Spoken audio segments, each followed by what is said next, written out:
Assalamualaikum warahmatullahi wabarakatuh.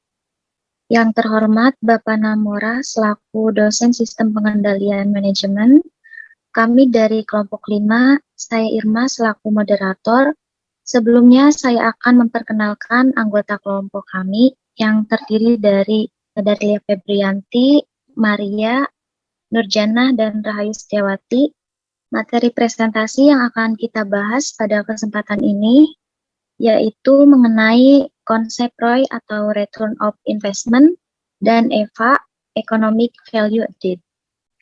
ROI adalah singkatan dari Return on Investment yang merupakan pengukur kinerja pusat investasi dengan menentukan besarnya rasio laba dengan investasinya. Misal, capaian ROI yang diharapkan divisi 20% per tahun. Kinerja divisi dinilai baik jika ROI sesungguhnya tercapai minimal 20%, jika tidak maka kinerja divisi dinilai tidak baik. Pengertian ROI menurut para ahli di bidang bisnis. Yang pertama menurut Sutrisno tahun 2001, ROI adalah kemampuan perusahaan untuk menghasilkan keuntungan yang akan digunakan untuk menutup investasi yang dikeluarkan. Selanjutnya menurut Suad Husnan dan Eni Uji Astuti, ROI adalah rasio yang menunjukkan seberapa banyak laba bersih yang bisa diperoleh dari seluruh kekayaan yang dimiliki perusahaan. Lalu menurut Sofyan S. Harahap, rasio ini menunjukkan beberapa persen diperoleh laba bersih bila diukur dari modal pemilik. Lalu menurut Agus Sartono, ROI adalah menunjukkan kemampuan perusahaan menghasilkan laba dari aktiva yang dipergunakan. Di sini ada manfaat ROI. Yang pertama itu efisiensi penggunaan dana. Selanjutnya yang kedua mengetahui kelemahan perusahaan. Yang ketiga mengukur profitabilitas sebuah perusahaan atau produk. Dan yang keempat sebagai alat kontrol.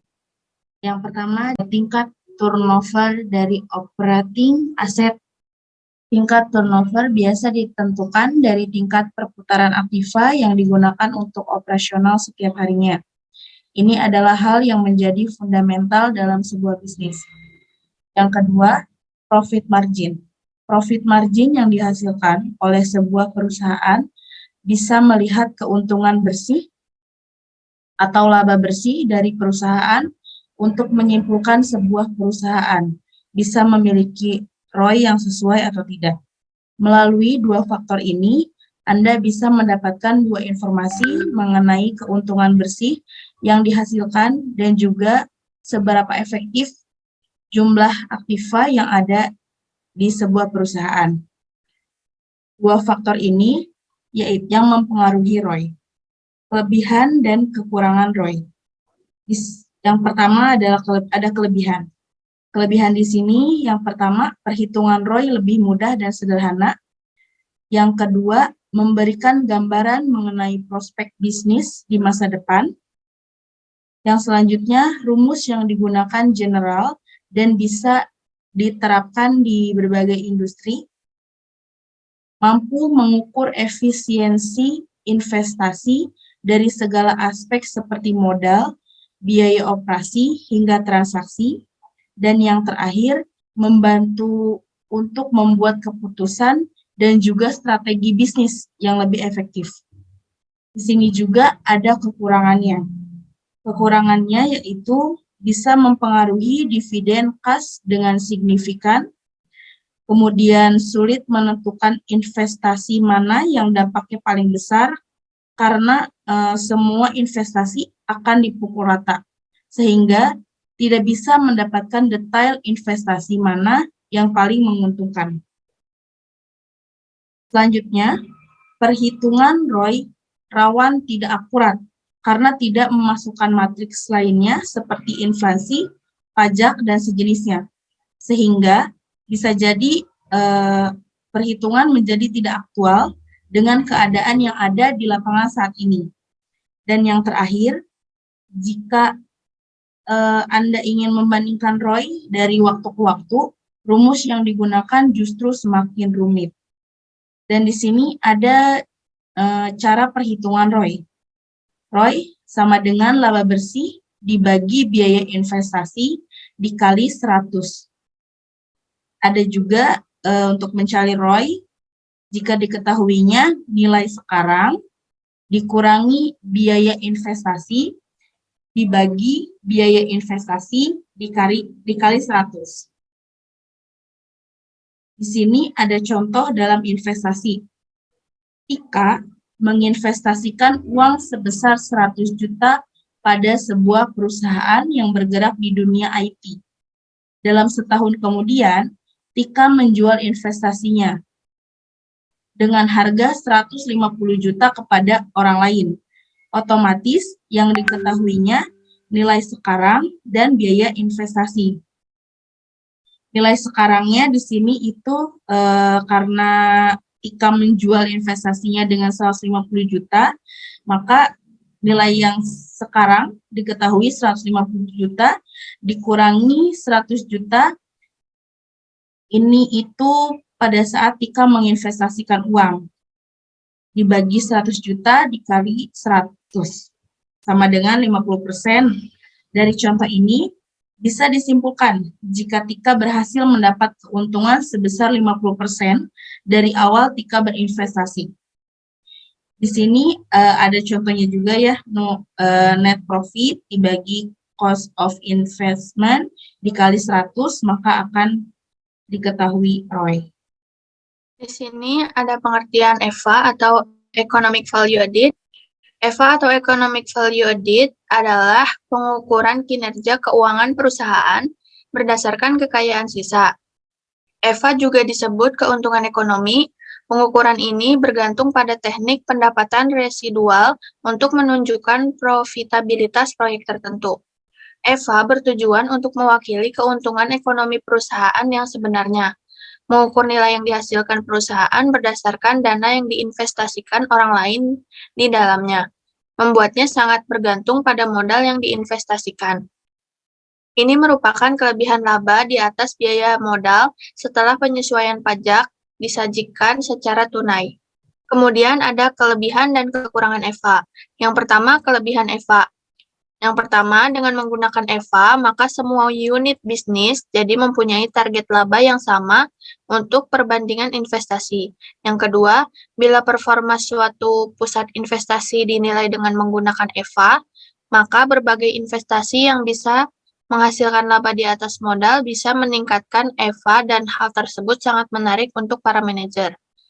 Yang ketiga, tingkat suku bunga yang berbeda bisa digunakan untuk jenis aktiva yang juga berbeda. Yang keempat, EVA mempunyai korelasi positif yang lebih kuat pada berbagai perubahan dalam nilai pasar perusahaan. Kemudian ada kekurangan EVA. Yang pertama, analisis EVA tidak akan bisa menyelesaikan semua masalah yang berhubungan dengan perhitungan aktiva tetap. Yang kedua, EVA akan tertekan sementara waktu oleh berbagai investasi baru karena meningkatnya nilai buku bersih untuk beberapa tahun awal. Yang ketiga, penerapan EVA memang masih sulit dilakukan karena proses perhitungan EVA membutuhkan estimasi atas biaya modal dan estimasi khususnya untuk perusahaan yang belum melantai di bursa saham. Kemudian ada tindakan untuk meningkatkan EVA.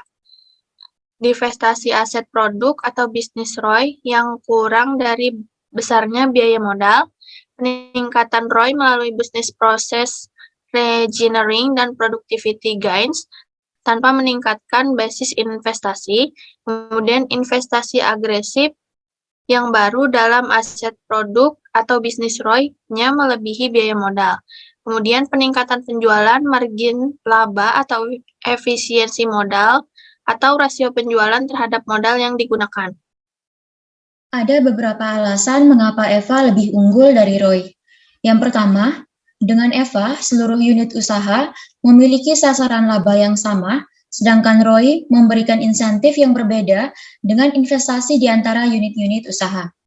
Yang kedua, keputusan untuk meningkatkan ROI, suatu pusat investasi dapat menurunkan keseluruhan labanya. Yang ketiga, EVA berlawanan dengan ROI. memiliki korelasi positif yang lebih kuat terhadap perubahan nilai pasar perusahaan. Ada 5 langkah dalam menghitung EVA. Yang pertama, identifikasi NOPAT, Net Operating After Tax, atau laba bersih setelah pajak, sama dengan laba atau regu usaha ditambah beban bunga kurang pajak.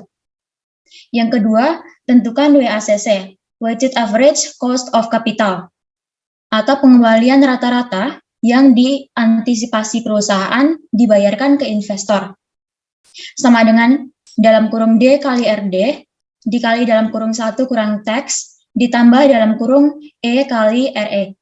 Untuk D sendiri adalah tingkat modal, E-nya adalah tingkat modal dan ekuitas, RD-nya adalah cost of debt, RE-nya adalah cost of equity, dan tax atau rate atau tingkat pajak.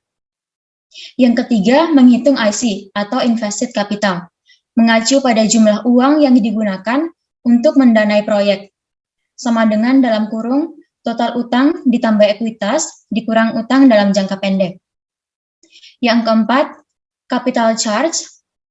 Setelah menghitung WACC dan IC dapat menghitung biaya keuangan, yaitu sama dengan WACC dikali dengan IC.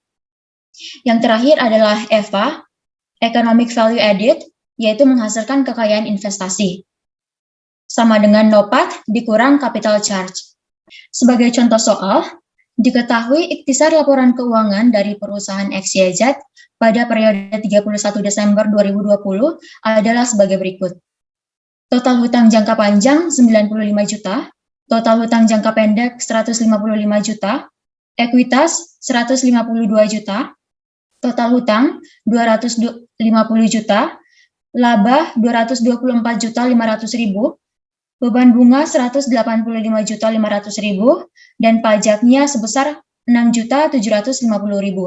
Pertanyaannya adalah, hitunglah EVA perusahaan XYZ tersebut. Untuk mencari NOPAT, itu sama dengan laba atau rugi usaha ditambah beban usaha diambil pajak. Dikarenakan di soalnya adanya laba, berarti kita pakainya laba usaha. Laba usahanya sebesar 224 juta ditambah beban bunganya 185.500.000, diambil pajaknya 6.750.000. Yang hasilnya jadi 402.750.000. Untuk mencari WACC yaitu dengan dalam kurung D dikali RD dikali dalam kurung 1 diambil tax ditambah dalam kurung E dikali RE. Karena di dalam soalnya belum diketahui D, RD, tax, E, dan RE, maka kita cari dulu. Mencari tingkat modal atau D itu dengan rumus utang total dibagi utang total ditambah ekuitas dikali 100, yaitu dengan 250 juta dibagi 250 juta ditambah 152 juta dikali 100% sama dengan 62,2%. Untuk mencari E atau ekuitas atau tingkat modal sama dengan beban bunga dibagi hutang ditambah ekuitas dikali 100%. 152 juta dibagi 250 juta ditambah 152 juta dikali 100% sama dengan 37,8%. Untuk mencari RD atau cost of debit itu dengan beban bunga dibagi total hutang jangka panjang dikali 100%. 150.500.000 dibagi 95 juta dikali 100% yaitu 195,3%. Untuk mencari RE atau cost of equity yaitu dengan laba bersih diambil pajak dibagi ekuitas dikali 100%. 224.500.000 diambil 6.750 dibagi 152 juta dikali 100% yang hasilnya itu 143,3%. Untuk mencari tax atau tingkat bunga itu dengan pajak dibagi laba sebelum kena pajak dikali 100. Berarti 6.750 dibagi 224.500.000 dikali 100%, hasilnya itu 3,01%. Karena udah diketahui D, RD, taks E sama RE-nya, maka langsung masukkan ke rumusnya.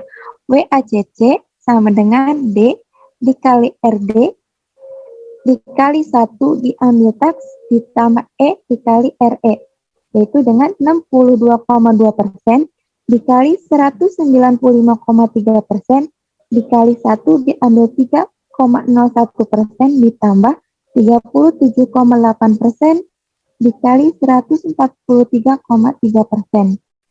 Yang 62,2 dikali 195,3% hasilnya 1,2. Yang 1 diambil 3,01% itu hasilnya 0,97. Yang hasilnya dari 37,8% dikali 143,3% itu 0,54. Yang total semuanya hasilnya jadi 1,7. Untuk mencari IC atau invest kapital itu total hutang ditambah ekuitas diambil utang dalam jangka pendek. Dalam nominalnya 250 juta ditambah 152 juta diambil 155 juta, hasilnya itu 247 juta. Untuk mencari capital share atau CC sama dengan WACC dikali IC. Yang udah diketahui dari yang sebelumnya itu 1,7 dikali 247 juta, hasilnya 419.900. Untuk mencari EVA sama dengan Novat diambil capital share, yang artinya 402.750.000 diambil 416 juta diambil 900.000, yang hasilnya minus 17.150.000. Kesimpulannya, EVA kurang dari 0 atau bernilai negatif. Artinya perusahaan XYZ tidak mengalami nilai tambah ekonomi, sehingga perusahaan tidak bisa memenuhi harapan para pemodal karena laba yang tersedia tidak mampu memenuhinya. Kesimpulannya, Eva dan Roy sangat penting jika pemilik bisnis yang melakukan investasi pada instrumen baik aset maupun finansial. Dengan mengukur keuntungan investasi pada bisnis, bisa dengan mudah menentukan apakah ingin melakukan investasi yang serupa atau melakukan investasi pada instrumen lainnya dengan tingkat pengembalian keuntungan yang lebih baik. Kesulitan dalam mengelola investasi aset pada bisnis bisa menggunakan software akuntansi Kledo untuk proses pencatatan dan penghitungan yang lebih baik. EVA digunakan untuk mengevaluasi efektivitas pemanfaatan aset dalam menghasilkan pendapatan. ROI digunakan untuk mengevaluasi jumlah pendapatan yang diperoleh sebanding dengan modal yang diinvestasikan. ROI adalah ukuran relatif laba sebelum bunga dan pajak digunakan. Demikian presentasi dari kelompok kami. Semoga dapat dipahami. Mohon maaf apabila masih banyak kekurangan. Assalamualaikum warahmatullahi wabarakatuh.